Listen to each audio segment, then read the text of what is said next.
What's going on, guys? Welcome back to another video. As you guys can tell by the title, I bought two Infiniti G35 sedans.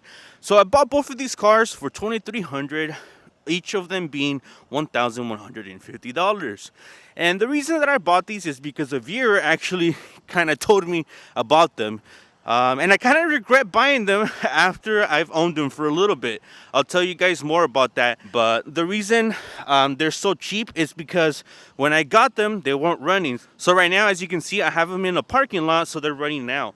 What I had to do to them was a little bit easy to fix, but they're not 100% fixed. And I had to say this is probably the hardest repair or flip that I've done in a while.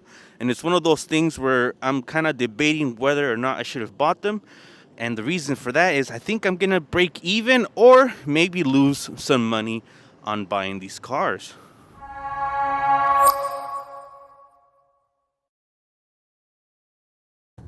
Let me first give you a overview of this white G35 sedan, and then we'll do the silver one.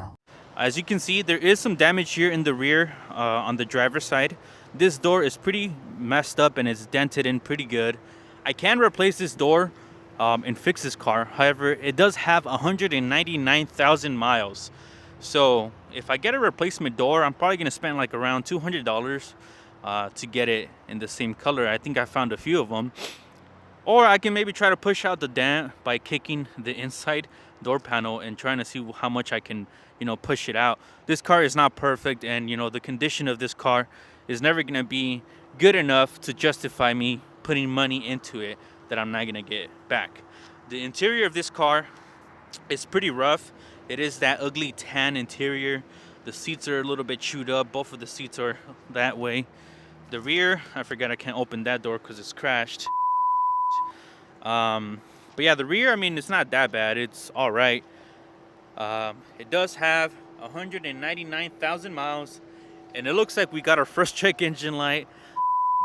Now, this car runs and drives, but it did not when I first got it. So let me take you guys back in time and show you guys what I had to do to get this vehicle up and running. The first thing that I needed to do was replace the bleeder port that broke off on this vehicle. That's why it was not in driving conditions. If I would turn it on, it would quickly overheat. So I did take out that hose, and I'm going to replace that bleeder port with a better fitting that won't break like how this one did. So among Infinitis and Nissans, this is actually a very common failure. These are plastic T-fittings. Sometimes they're straight through, but the failure is usually the same. It's plastic, and plastic over time breaks. So that's what happened here. This is a very cheap part. If you want to replace this OEM, I think it's like 25 bucks. You can go with aftermarket as well, or you can do what I'm doing and just get like a piece of 5/8 metal tube or like a copper piece of tube.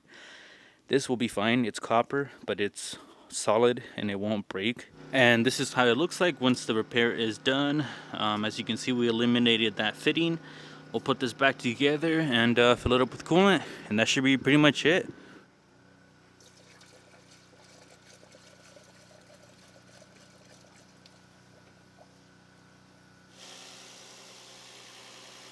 So all we do now is just let the air bleed out, and I think we should be good.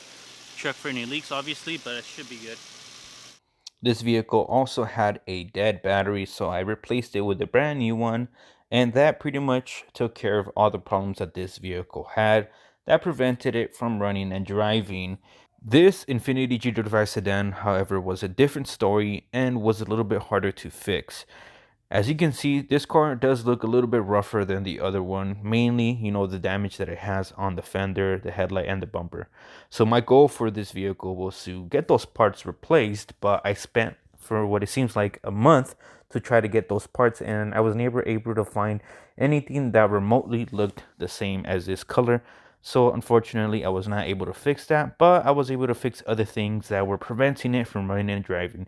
So let's go back in time and show you guys what I had to do to this car.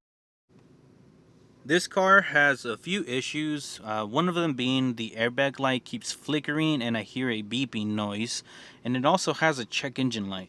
So I did check for codes here and I found a few codes that the vehicle had. This is a P1564 automatic speed control device that is referring to the cruise control button. This other one right here, the steering angle sensor, is also part of the steering assembly here, the clock spring, I should say. So these two codes are related. And this right here, the driver side airbag module that is open or shorted out, could also be the clock spring. So what I need to figure out is if this clock spring is bad or not. So one good way to test that is if your horn works. If it doesn't work and your buttons for the radio don't work, or anything works like your cruise control, as you can see here, doesn't work, then that is a very good indication that you have a bad clock spring. When the airbags blow on these vehicles, they actually mess up the clock spring. So what you need to do is replace the clock spring when your airbag blows. And I think what happened here is this airbag was blown in the past and they just replaced it, but somebody didn't replace the clock spring. So that's what we need to do to hopefully get rid of all these issues. What I have right here is a used clock spring that I know is in good shape. I had this guy zip tied down so that this guy doesn't move. You don't want this to move because it can damage the clock spring and it can actually get out of alignment, and you're gonna need to use a scanner to center the steering angle that's built into the clock spring. So in order to replace it, what I am gonna use is a little pick here to kind of pry this little cover, and a ratchet so that we can get it off, and then a T30 security bit so that we can remove the fastener that's behind here. It's important to note that you want to disconnect your battery before you attempt this, because if you are doing this with the battery connected, there's a good chance that the airbag is going to go off on you, and you don't want that.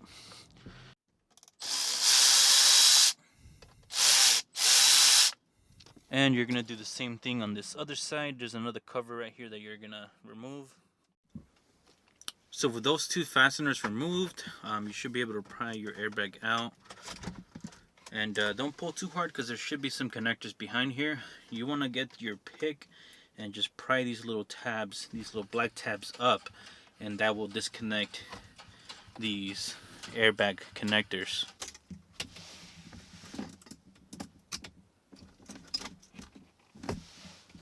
You also want to disconnect this connector right here. Set that off to the side and remove the 19mm nut holding the steering wheel.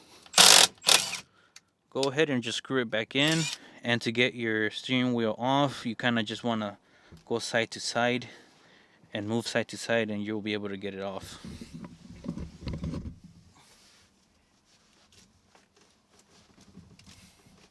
Once you get your steering wheel off, go ahead and remove these plastic covers that are on the bottom and the top.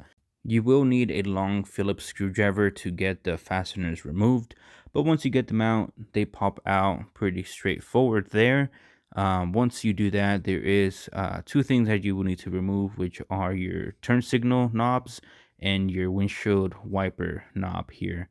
So there is a tab on the top that you are going to depress to kind of get out of the way.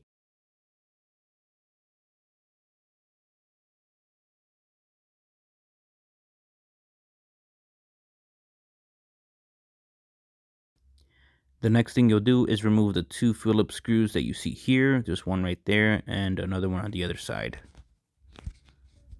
At this point, your clock spring will be free for the most part, but there is going to be kind of like a little tab on the back of it that you will need to depress with a pair of pliers. And the last thing that you'll do is just disconnect the clock spring itself. And I'm just going to install the clock spring back on here.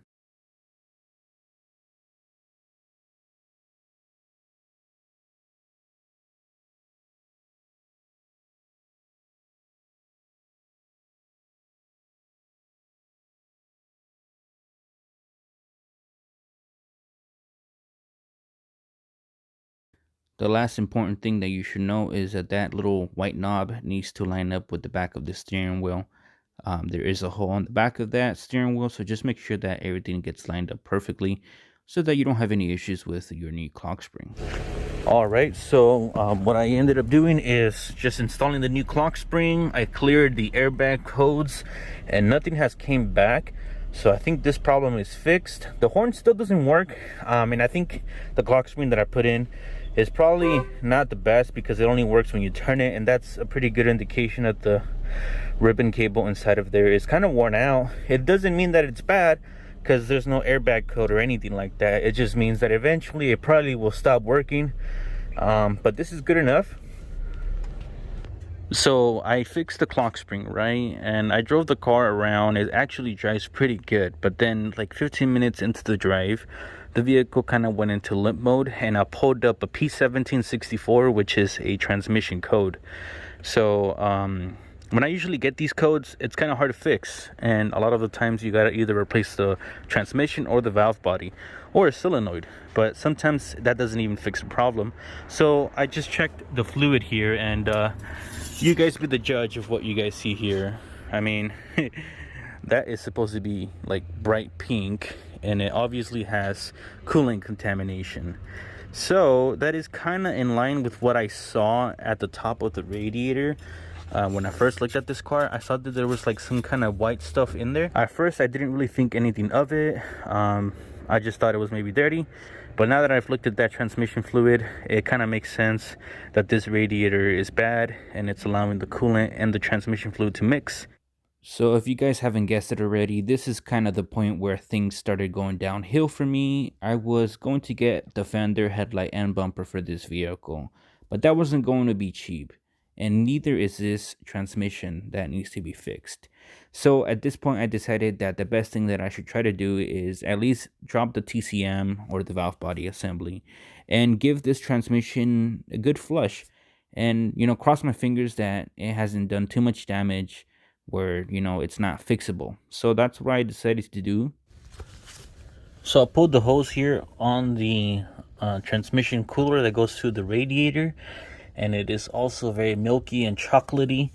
So that is a good indication that this radiator is bad, and it's allowing the two fluids to mix.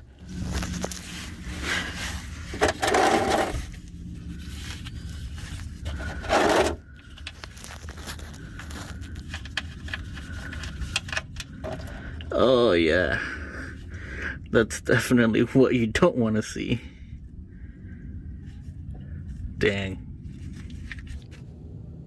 So what I'm gonna do is I'm gonna actually drop the valve body on the transmission, and I'm gonna check to see if I find anything there that could be explaining the codes that we have.